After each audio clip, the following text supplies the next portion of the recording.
Coach Patterson, first things first, welcome to Ohio and beautiful Cuyahoga Falls and the Walsh Ironman. What do you think of the level of competition so far? It's been great. A few upsets, a lot of scraps, so it's been fun to watch. What are the mountain? Wait, hold on. What's Yusuf? You guys are Mountaineers, right? Mountaineers. What are the Mountaineers of App State looking for when they come to Ohio to recruit the #1 tournament in the country? Just some scrappy guys that wrestle hard, put themselves in a position to win, and show a lot of heart. You're an Oklahoma guy, right? Yes, sir. Where are you from in Oklahoma? Cushing, small town of Cushing. It's about 20 minutes out of Stillwater. Okay. Oh, but you're not. You're a Sooner. Let's get that straight. A Sooner, but yeah. I live about 20 minutes from Oklahoma State. So how far from Norman? From Norman, it's about an hour and a half. Okay. Listen, my wife's from Ann Arbor, Michigan. First question I ever asked her when I met her: why are you here at Kent State? Why didn't you go to Michigan? Why, if you're 20 minutes outside of Stillwater, don't you go to Oklahoma State?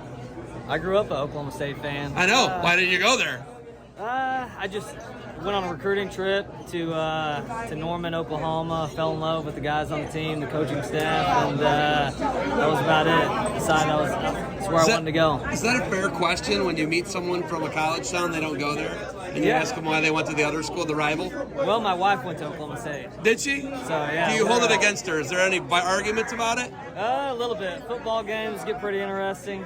So her family's all Oklahoma State. Mine's Oklahoma now. So remind me who won that game this year. I forget. Who won that game this year? It wasn't OU. It wasn't OU, but OU was on track to be like a BCS playoff team, weren't they?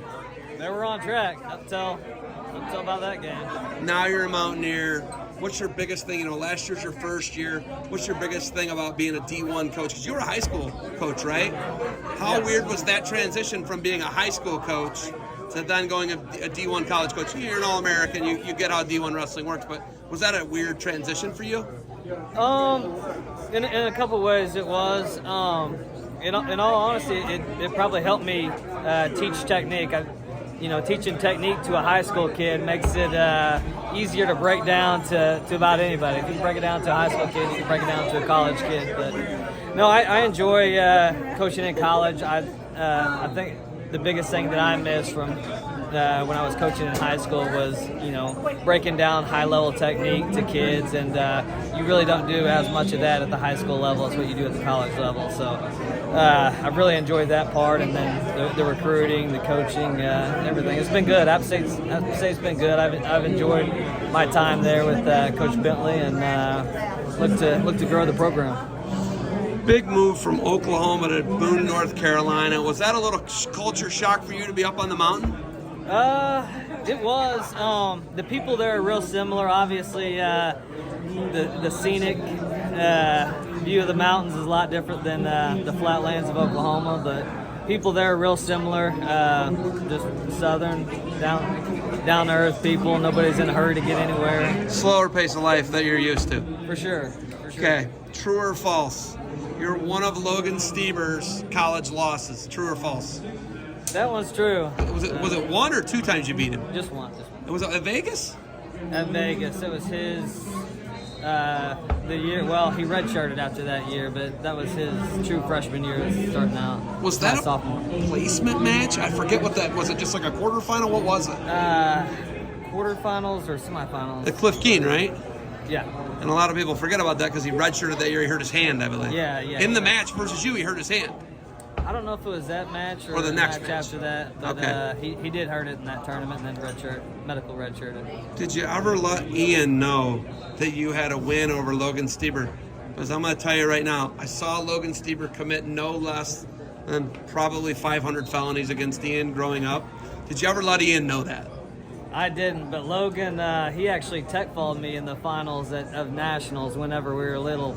So I think he did that to a lot of people. Yeah, he did. He was tough. He actually, his little bar half, Bazakis just pinned our 33-pounder with it. So I saw him lock it up, and I was like, uh-oh, we're in trouble. The old Logan Stieber is hard to stop. Dude, he did that to Ian and O'Carver in our gym for Ian's first match in a singlet ever.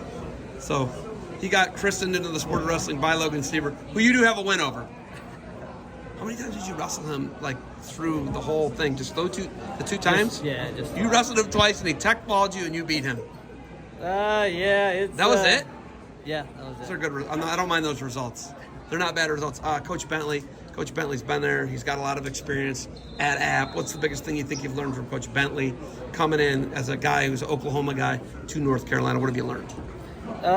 Just as far as running a program, he's I wouldn't say strict's the word I'm looking for, but he keeps the guys in line. He does an awesome job of team culture. All the guys are real close on the team, and that's a test to how he runs a program.